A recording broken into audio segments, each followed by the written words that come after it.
Masechet Chulin Daf Lamed He, résumé, la Gemara ramène le cas de quelqu'un qui a mangé de la touma, un troisième degré de touma, qui a le droit de toucher de la touma, mais qui n'a pas le droit d'en manger. De même, celui qui mange des chulin qui ont été gardés comme de la touma, qui sont arrivés à un troisième degré de touma, lui aussi peut toucher de la touma, mais pas en manger.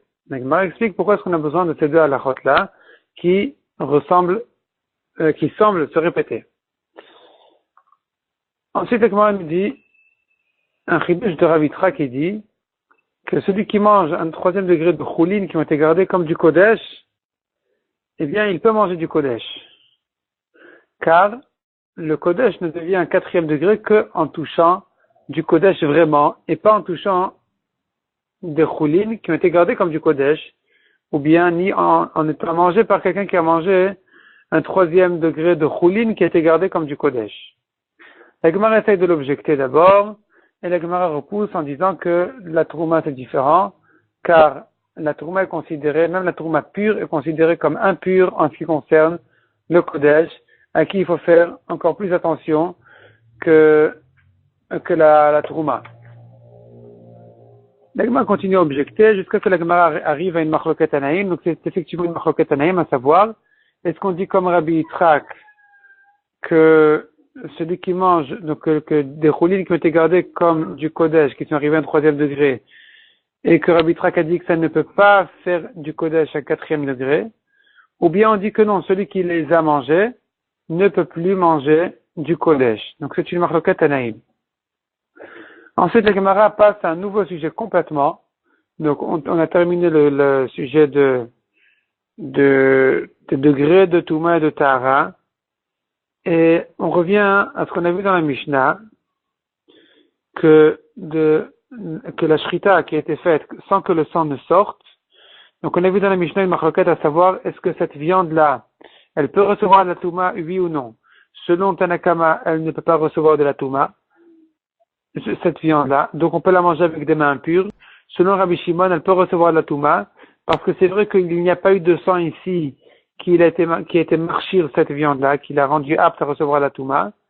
Mais, par contre, il y a la shrita elle-même, qui est marchir, qui donc rend apte à recevoir de la touma.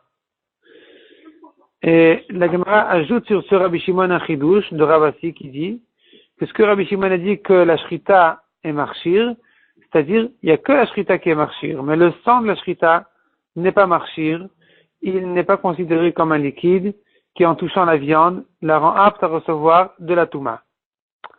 La Gemara ramène quelques preuves pour et contre, jusqu'à que finalement la Gemara explique, donc au passage on apprend quelques halachot, que le sang d'un mort n'est pas marchir, le sang d'une plaie n'est pas marchir, selon Rabbi Shimon, et ce n'est que le sang d'une personne qui a été tuée qui est marchir.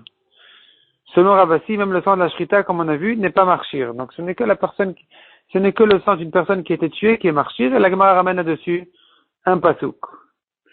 Et si tu veux objecter d'un pasouk, on voit que le sang de la shrita aussi, il ressemble à de l'eau, il ressemble à de l'eau, donc on devrait dire qu'il est considéré comme de l'eau, qu'il devrait être marchir aussi. La Gemara repousse ce pasuk en disant que non, c'est pas ça ce que ce pasuk vient nous apprendre.